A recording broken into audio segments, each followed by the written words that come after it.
Shroud of Turin. In 1988, carbon dating revealed it was a fake. But now, at the end of his life, one scientist claims he's uncovered new evidence that the shroud may be real. I think I can come very close to proving that it was used to bury the historic Jesus.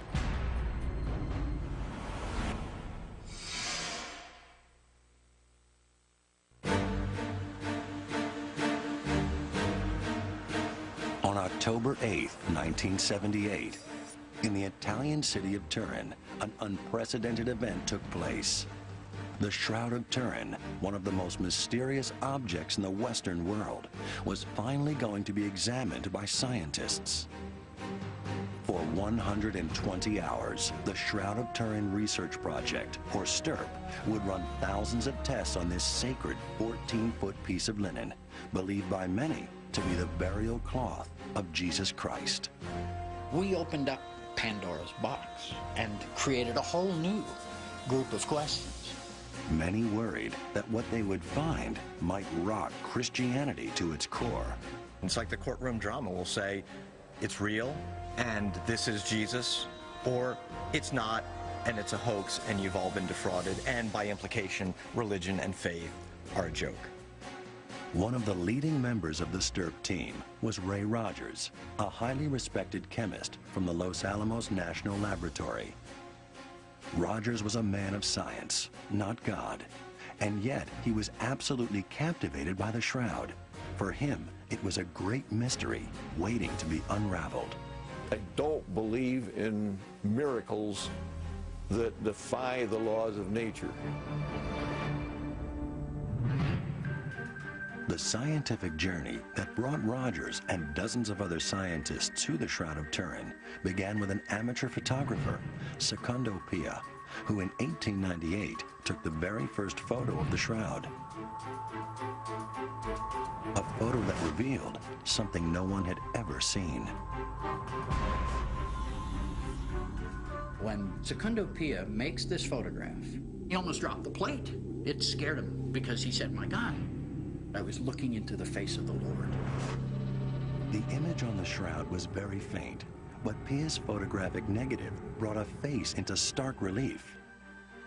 It was the first real evidence there was more to the shroud than the naked eye could see, and it caused an uproar. He's immediately accused of fraud, immediately accused of cheating, lying, and manipulating this. It's a fake. And it wasn't until 1931 when Giuseppe Henriet is allowed to photograph the shroud for the second time, gets the same results, of course. The world of science suddenly looks at the shroud and says, well, wait a minute, maybe we should look at this closer. But scientists were not given the opportunity to look more closely at the shroud. Another 40 years would pass before they made another major breakthrough using a new high-tech image analyzer called a VP8. Peter Schumacher was a field engineer for the team that created the VP8, which was originally designed to analyze images from medical resources and satellites. Nobody in our company had ever even heard of the Shroud of Turin, let alone seen pictures or wanted to look at image analysis of the Shroud of Turin. What the VP8 analyzer does is plot the light and dark areas of an image onto a 3D grid. In the mid-70s, two American scientists, Eric Jumper and Joe Jackson at the U.S. Air Force Academy, heard about this new technology and asked Schumacher to use it to examine a photograph of the shroud. We asked Schumacher to recreate that test for us so we could see exactly what it was that excited shroud scientists 30 years ago. We placed 3 images under the analyzer: a self-portrait of the great master Leonardo da Vinci, a photograph of one of our crew members, and the 1931 photograph of the Shroud of Turin. First, Schumacher examined the charcoal self-portrait of Leonardo da Vinci to show how the analyzer reacts to a drawing or painting, which some have argued is exactly what the Shroud of Turin is. If it was painted, it would look like the Da Vinci which came out basically looking like noise. It's a fairly bland contrast. Next, we wanted to see what a regular photograph looked like under the VP8, so we tested a picture of one of our crew members. If we look, Jim's cheeks really aren't that flat. His eyebrows are not really grooved into his forehead. His nose really doesn't smear all over his face. This is what every photograph looks like under the VP8. It is not rendered with real height or depth, the things that make up a true 3D image. But when a picture of the shroud is placed under the analyzer, something remarkable happens. All of a sudden, we're seeing contrast that has something to do with height and depth, real distance. The nose has a prominence, the cheeks roll off, the hair has a shape to it and is rounded. The whole image has dimension to it. Schumacher's results deepened the mystery, started by secundopia. How had this image formed on the shroud? The shroud is a very unique image, the only one of its kind in the whole world. Nothing else like it. Three-dimensional relief, the front and the back of a whole human being. Only one in the world. No other, nowhere, no how, no way. I don't know any way to make it. I've never heard of a way to make it. Just the Shroud of Turin.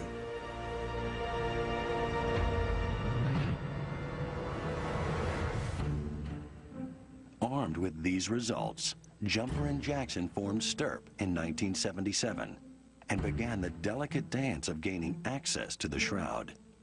The VP8 was the catalyst that caused the formation of the STIRP team. They said, we should see if we can figure out how this image was formed. The biggest problem has always been access to the cloth itself. In the spring of 1978, despite the resistance of many in the Vatican, the Church said yes. The Church took a relatively enlightened view about the shroud. They have a lot of folks who believe, in fact, that it is truly the burial shroud of Christ and don't want anybody meddling with it. The other side of the coin is that if we don't let the scientists look at it, we'll never know what the truth is.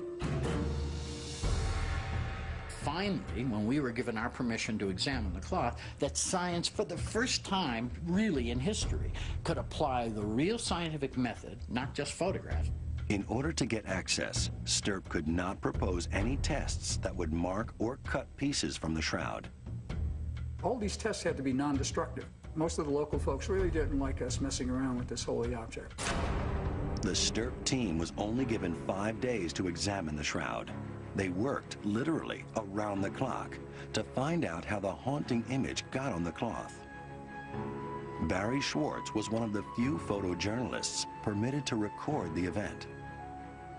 There were spectral analyses done. Sam Bellicouri had a spectrophotometer with him that he was using. There were a mosaic of photographs made. It was photographed with ultraviolet fluorescence photography. It was X-rayed using X-ray fluorescence and reflectance imaging.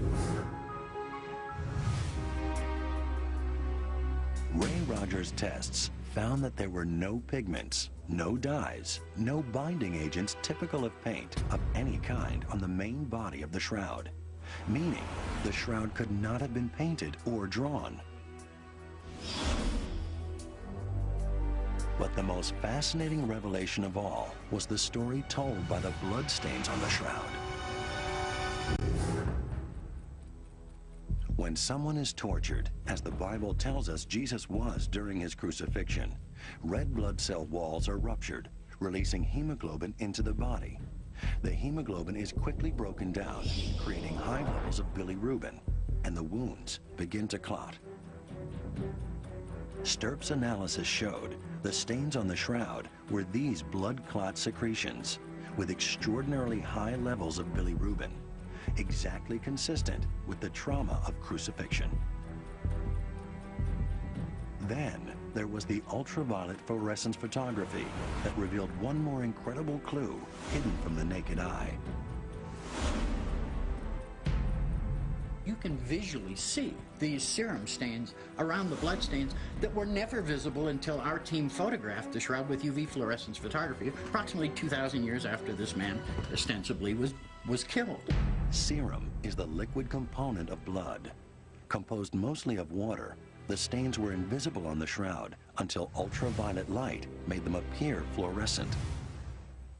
No medieval artist could have anticipated the invention of ultraviolet fluorescence photography and said, well, I'm going to hide this serum stain, and 700 years from now, they'll find it. Give me a break. Stirp had set out to determine how the image on the cloth had been created, but they were unable to find the answer. We have an image that modern science, with all of its techniques and technology, and by 78 standards, we had the best that there was, couldn't answer the simple question, how's that image get on that cloth? Ray Rogers and the Stirp team finished their research on the Shroud of Turin with more questions than answers. For if this was not a painting, how had the image formed on the cloth? If the blood was real, whose was it?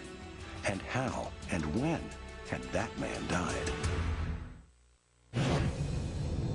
2,000 years ago, the Gospels tell us the Roman Empire crucified Jesus of Nazareth. His battered body was then wrapped in a simple burial shroud. For centuries, many believed this 14-foot piece of linen was that cloth, even though there had been very little evidence to substantiate that claim.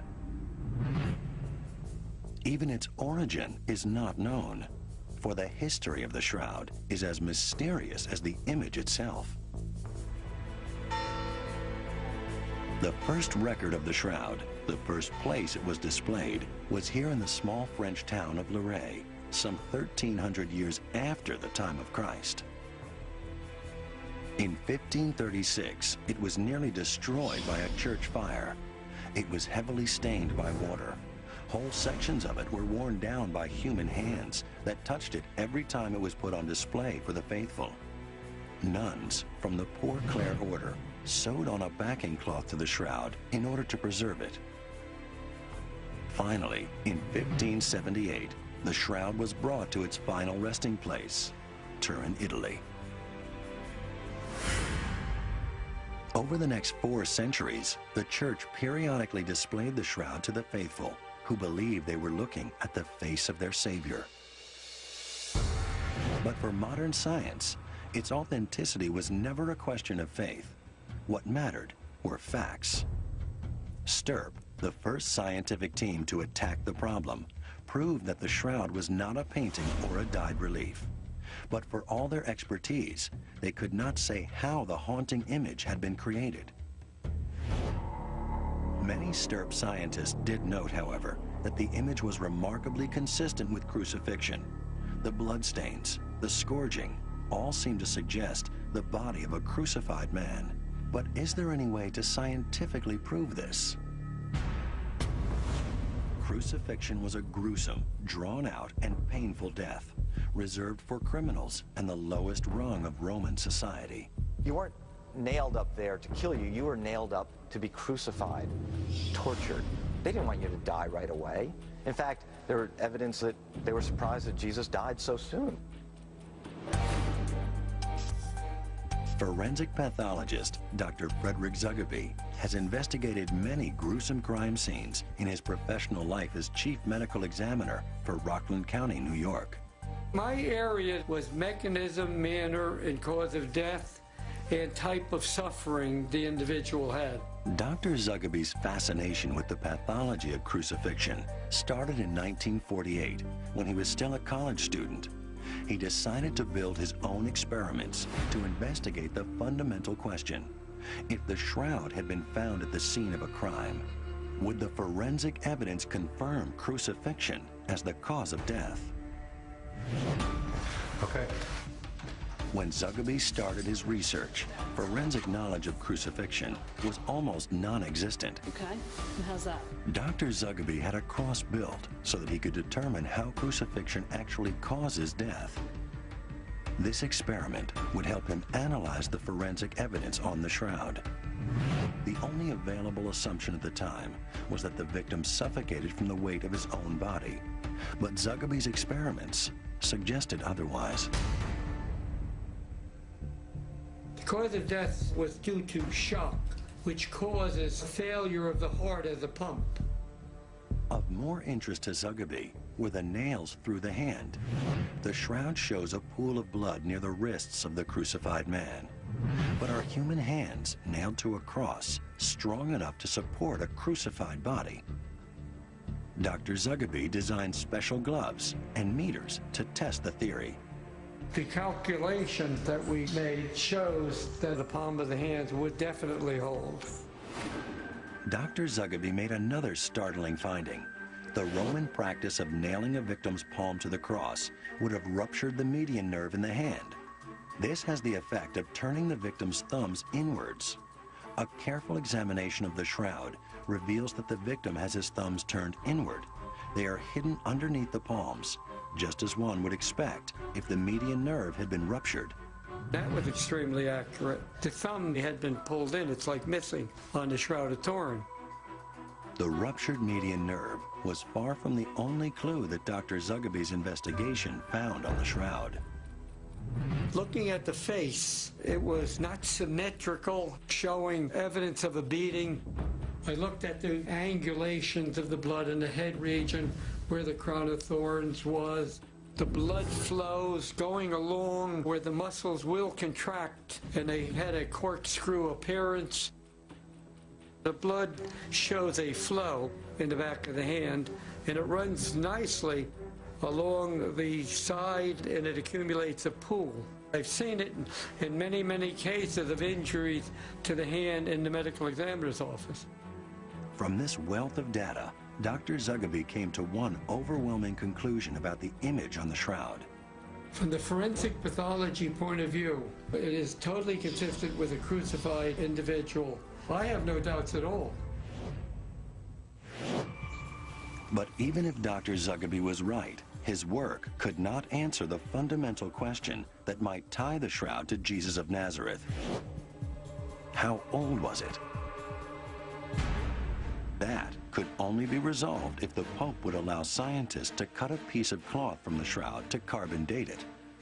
There was this real tension, this real controversy as to whether this should be subjected to these scientific tests.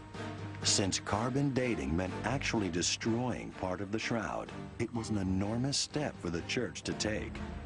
Those results would cause people to rethink everything they knew about the Shroud of Turin. In 1978, a team of international scientists, calling themselves the Shroud of Turin Research Project, or STURP, proved that the image on the Shroud of Turin was not a drawing or painting. The result convinced many of the faithful that they were indeed looking at the face of Christ. But if the shroud was the burial cloth of Jesus Christ, the linen would have to be 2,000 years old. The only way to prove that was to cut a section from the shroud to carbon date it, a process that could accurately identify the age of the linen to within 30 years. In 1988, scientists lobbied for access a second time, but unknown to them, Pope John Paul II was already consulting with his own scientific advisors and had reached a decision.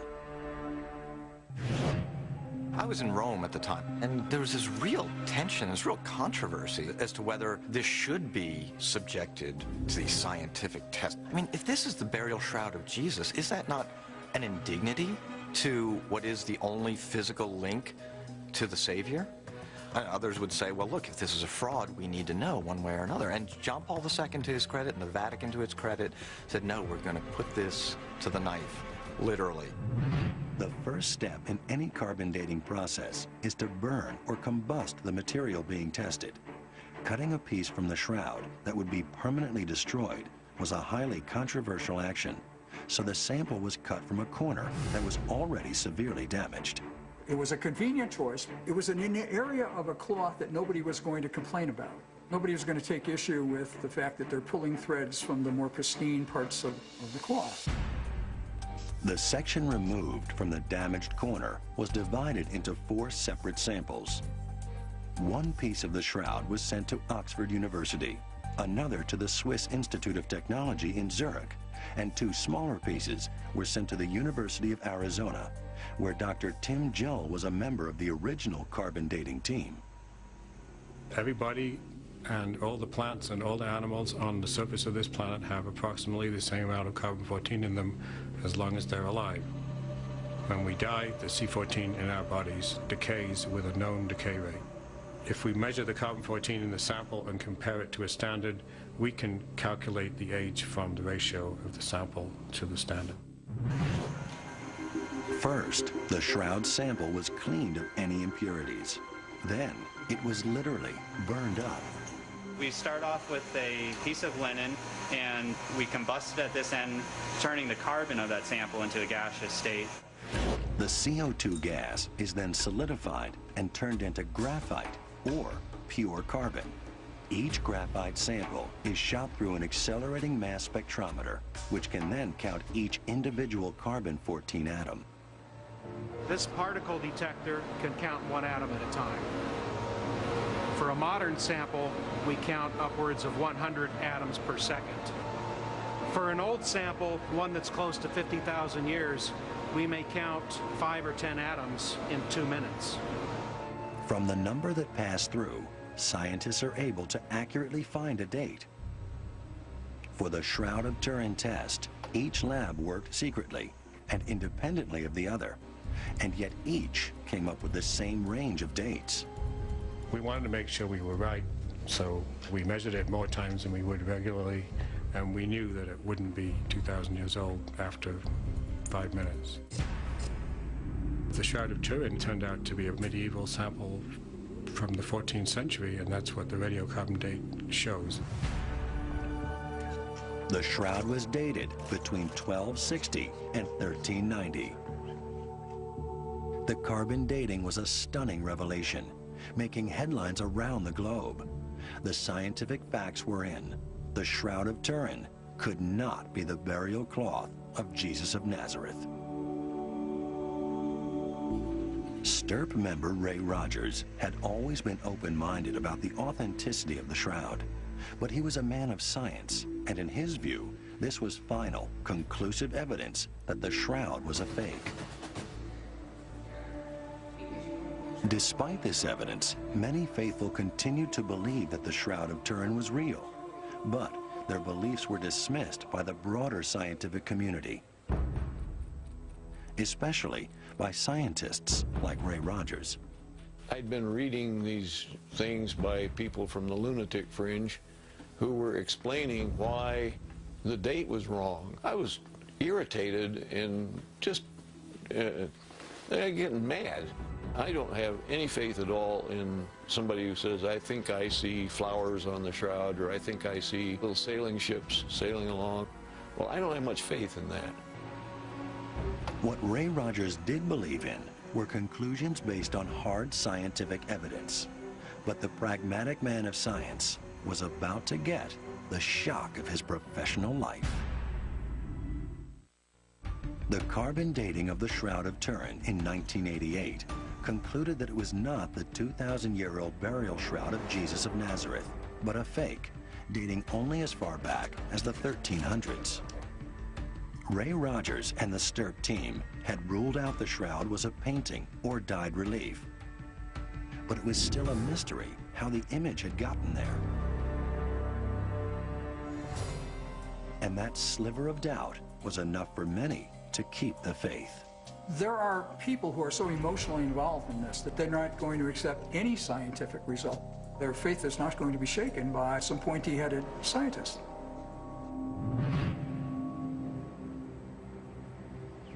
Sue Benford and her husband Joe Marino are among those who believe the shroud is real.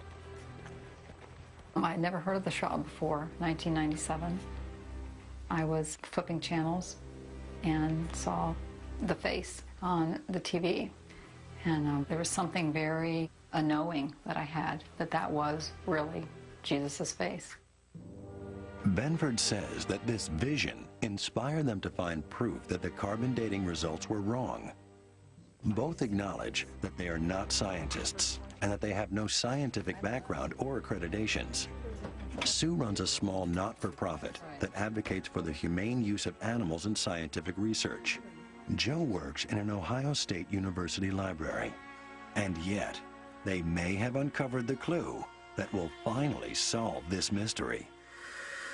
Look here. Nowhere else is there this definitive, intentional dark green. Working out of her home with photos taken by the 1978 Sturk team, Benford noticed something strange about the area where the carbon dating samples had been taken. The herringbone weave that is so consistent throughout the main body of the shroud seemed misaligned, off-axis. Our theory is that there's a mixture of 16th century cloth and 1st century cloth, and the data that we're finding on the cloth matches that theory. Benford and Marino argue that carbon dating is wrong because the section from where the samples were taken had been contaminated with fibers from a later date. According to this theory, cotton from the 16th century was invisibly woven into the linen fibers of the shroud. A fixer was applied to the patched area, and the repair was expertly dyed so that it would be invisible to the naked eye. It is a craft they contend was called French reweaving. When you do this type of French reweaving, you're not just stitching two pieces of material together, and that would give you all of one and all of the other. It's more like this. The ends are unraveled in the main cloth, the ends are unraveled in the patch, they are spliced together, and the threads are connected and interwoven, so you see literally an interweaving such that you have old and new on both sides of the equation. Well, I'm skeptical when I'm listening to this, but they had taken photographs that were available of the samples taken for the carbon dating, and they had submitted these to several textile experts who didn't know they were looking at a photograph from the shroud, and each of these textile experts, independent of each other, said, you know, this looks rewoven. The samples taken for radiocarbon dating were cut from one corner of the shroud, adjacent to a seam. It was effectively an area that was damaged by someone cutting a piece out of it, possibly to sell as relic, so it needed to be repaired. So when the C14 samples were taken, you're going to have a lot of inmixing on both sides. So unless you actually took one thread and did them individually, you wouldn't get a 1st century or a 16th century. You'd get, you know, guess what? Something around 12 to 1400. Benford went looking for statistical anomalies in the carbon dating results that would confirm a mixture of old and new threads. What she discovered was an incredible pattern that could not be explained away as coincidence. If you look at their unpublished data now, Arizona had some of the oldest dates at 1238 and the youngest at 1430. And you think, were they really 200 years off in their lab? Well, perhaps it's because of material they took from both of their different sides. Now, we don't know that for sure, and they haven't confirmed that. But that's interesting. Oxford is the next oldest, and they're the closest to this side with the most main 1st century material. Zurich is in the middle, and guess what? They have the middle amount, and they have the middle date. In 2000, Benford and Marino presented a paper in Orvieto, Italy, detailing their theory that medieval cotton had been introduced into the damaged corner of the shroud. Not surprisingly, it was immediately dismissed by the scientific community. One scientist in particular was outraged. One of the things Ray had a problem with was the fact these weren't scientists, and he didn't take them very seriously. I think he lumped us in with the lunatic fringe at that time, and probably for many times beyond that. I had given up on the shroud, and this was about the same time that the lunatic fringe were coming up with an infinite number of ways the date could be wrong, and this was just the last straw. I got a call from Ray, and he goes, "What the hell is this?" "This is nonsense. I can prove these people wrong in 5 minutes." And I said, "Well, Ray, go for it." But when Ray Rogers went into his lab, he was shocked by what he found. In his opinion, Sue Benford and Joe Marino were right. In 1988, science declared that it was impossible for the Shroud of Turin to be the burial cloth of Jesus Christ. It was only 700 years old. Sue Benford and Joe Marino offered the first real challenge to the carbon dating results. They believed that they had proved the carbon dating wrong because the section from where the samples were taken had been tainted with 16th century cotton fibers. Chemist Ray Rogers, an original STIRP member, thought the Benford-Marino theory was wildly implausible. He just didn't buy it. He said, "That's nonsense. It can't be true." He was the gunfighter of STIRP. He was one of those guys that if he didn't like what you were saying, he'd have pulled out his 6-shooter and fired off 6 before he had a chance to take a breath. He was not very tolerant, especially of people doing bad science. It sounds far-fetched. I mean, it does sound extremely convenient. You know, I didn't believe it myself when I came up with it. Rogers was in a unique position to confirm or dismiss Benford and Marino's theory. Ray had in his possession, from 1978, the tape samples lifted from the surface of the shroud. But remember, those were not big fibers. Those were fibrils taken from the surface.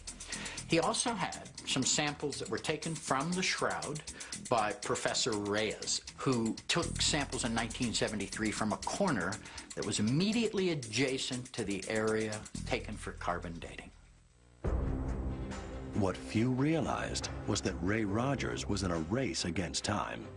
He was losing a long battle with cancer. His old friend, Barry Schwartz, recorded this interview to ensure Ray could recount in his own words what he did next. So I read their paper, and I thought, I've got the samples that can shoot that full of holes. So I got out the Ross samples, and I got out the Shroud samples, and I went to work again. A couple hours later, he calls me and he goes, "Boy," he says, "I can't believe it." He says, "They were right. There's cotton here." He says, "There's no cotton in the rest of the shroud, but there's cotton interwoven here. They must be right." No one was more shocked than Rogers himself. His initial observation seemed to confirm Benford and Marino's hypothesis. But he knew to be absolutely certain he needed to examine the threads that were carbon dated.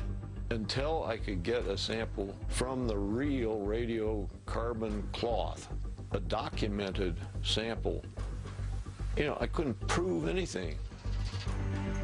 The carbon dating process destroys the sample as part of the dating procedure. But all the labs involved in 1988 had held on to a small sample as a reserve. The authentic radiocarbon sample that I got, these segments of yarn were cut from the middle of the radiocarbon sample, so there was no question about them. And when I looked at these samples from the radiocarbon area, there's no problem at all finding cotton in them. Rogers was now convinced that Benford and Marino had been right. In fact, he found other evidence they had missed, which proved the shroud had been repaired with cotton fibers in exactly the section where the carbon dating samples had been taken. If you happen to hit a place where a yarn segment from the original shroud was spliced into the new reweave part, the splice very definitely shows the new yarn that was being put in and dyed to match. The only thing in the shroud that was dyed or stained was this radiocarbon area. So my hypothesis at the moment is that this was done on purpose to fool your eye. Rogers also returned to STIRP's 1978 experiments to see if there was anything the carbon dating labs had overlooked. And when we went back and looked at the ultraviolet photographs, here is this area that's significantly darker. It doesn't fluoresce as much, and it's just this area around the Ross sample and where the radiocarbon sample was cut. And if they had looked at any of the photographs that we had and studied the information we had as of 1978, they would have known that that was the worst possible place they could have taken a sample. Had somebody paid attention to my photographs of 78 and other data that we gathered, they would have chosen a different area. My conclusion is that that area was manipulated. It was done by somebody with great skill and different materials than were used to make the shroud. In 2005, just 5 weeks before losing his battle with cancer, Rogers published the last paper of his distinguished career. He did not call into question the science of the carbon dating labs. In fact, he believed they were accurate, but only for the damaged section of the shroud. In his opinion, the results told us nothing about the true age of the main body of the shroud. But to his great frustration, he also discovered another carbon dating test might not be possible. In 1988, a carbon dating test concluded the Shroud of Turin was only 700 years old. It had been dismissed as a hoax. But what if that was wrong? What if, as Sue Benford and Joe Marino argue, the dating had been tainted by the presence of medieval fibers? If they're right, then the Shroud of Turin might just be what the faithful believe it to be. I don't believe in miracles, no way. At the end of his life, Ray Rogers had been pulled back into his lab by Benford and Marino's theory. To his astonishment, he found himself agreeing with them. I'm coming to the conclusion that it has a very good chance of being the piece of cloth that was used to bury the historic Jesus. He writes a paper that's accepted for publication in Thermochemica Acta, January of 2005. And that paper is the only peer-reviewed science that challenges the carbon date with anything credible up until that point in time. Rogers was perhaps the only person who could confirm this theory, as he had access to fibers from both the main body of the shroud and the carbon-dated section. He also knew from his own experiments in 1978, the shroud was free of any pigments or dyes. And yet, when he looked at threads from the corner where the carbon dating samples had been cut, that's exactly what he found. Dyes, gums, resins, all signs that this section had been repaired hundreds of years ago. You've got photomicrographs that demonstrate this very clearly. The cotton fibers from the radiocarbon sample are fairly heavily coated with the gum dye mordant, and some of the linen fibers don't show any of that at all. They look just as slick as anything, and it didn't stick to them. Here's the whole crux of it. Linen is very difficult to dye, and it ages as time goes on, so it's colored. So in order to match a reweaving with the original color, you have to use cotton, and you dye the cotton. Ray found some waxes on those samples that suggested to him that the threads were from a so-called invisible reweaving process. But Rogers knew that his findings needed to be tested with equipment far more advanced than he had had in his home lab. I was given this assignment by a dying man, and I wanted to complete what he had hoped for. Bob Villarreal was a colleague of Rogers at the Los Alamos National Lab. As a dying wish, Rogers asked his friend to independently confirm his findings. It was a race for him because he knew he was dying. He wanted to know, is this corner of the shroud of the same composition, whether it was flax or linen or cotton? If it was cotton, it's not the same as the main shroud. But before any tests could be conducted, Ray lost his long battle with cancer on March 8, 2005. He was 78 years old. After Rogers' death, Villarreal was determined to confirm his friend's findings. He sent the fibers Ray had given him to a colleague at the Los Alamos lab. Right away, something remarkable happened. I received a call from him, and he said, the thread that I was going to analyze broke into two pieces. is God going to be mad at me? The threads turned out to be two separate pieces woven together, just as Benford and Marino predicted. But even more important was what held them together: a mordant, a gum-like substance used for centuries to set dyes. This finding was a revelation, independent confirmation that this section of the shroud had been dyed. Since Ray Rogers had long ago confirmed there were no dyes on the main body of the shroud, it was now clear that carbon dating samples had been cut from an anomalous part of the shroud. The damaged corner was not like the rest. They come in and they snip, snip, snip, snip, snip in secret and take the worst possible sample they could. The people who certified the sample are still trying to convince everybody that everybody else is wrong. They're right. Those were perfectly valid samples. In the last months of his life, Rogers became a strong advocate for another carbon dating. But sadly, he also believed that this was no longer possible. For even if the age-old problem of access could be solved, there was another much bigger problem: the way the Shroud of Turin had been preserved. Ray Rogers talked about the fact that the box in which the shroud was kept, the reliquary, was treated with thymol, which is a chemical that kills anything alive, bugs, anything, bacteria. That treatment of thymol could impact future carbon dating of the cloth. According to Rogers, by using a plant-based chemical, thymol, to clean the reliquary, they had inadvertently done permanent damage to the shroud.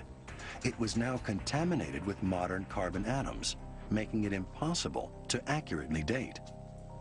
But before he died, Ray Rogers thought he had found a solution. The shroud had been damaged by fire in 1536, leaving 16 distinct burn marks, marks where samples could be taken. And since they were already pure carbon, they could easily be cleaned of thymol. You got carbon there that's been charred since 1532, and charred cloth is very impervious to any kind of attack. So it makes a real good dating sample. And best of all, these charred areas had already been collected from a 2002 restoration of the shroud. In 2002, they removed the backing cloth. They removed all of these patches. You see, like this charred area here? She snipped off the charred area from around these burnt holes, and they saved that. That's prime C14 stuff. You could date that. These carbon remnants might hold the key to finally solving the mystery of the Shroud of Turin. Some of Ray's colleagues have submitted a request to the Vatican for access to these burned samples to undertake a second carbon dating. The scientific world awaits another opportunity to find out if the shroud is the burial cloth of Jesus of Nazareth or an elaborate fake. But whatever the answer, it is almost certain the scientific debate over the Shroud of Turin will go on. If it isn't old enough to be the Shroud of Jesus, then I feel I will have witnessed a miracle, because some medieval guy then will have created something that we can't even duplicate, nor can we fully explain, and I'd like to know how that was done.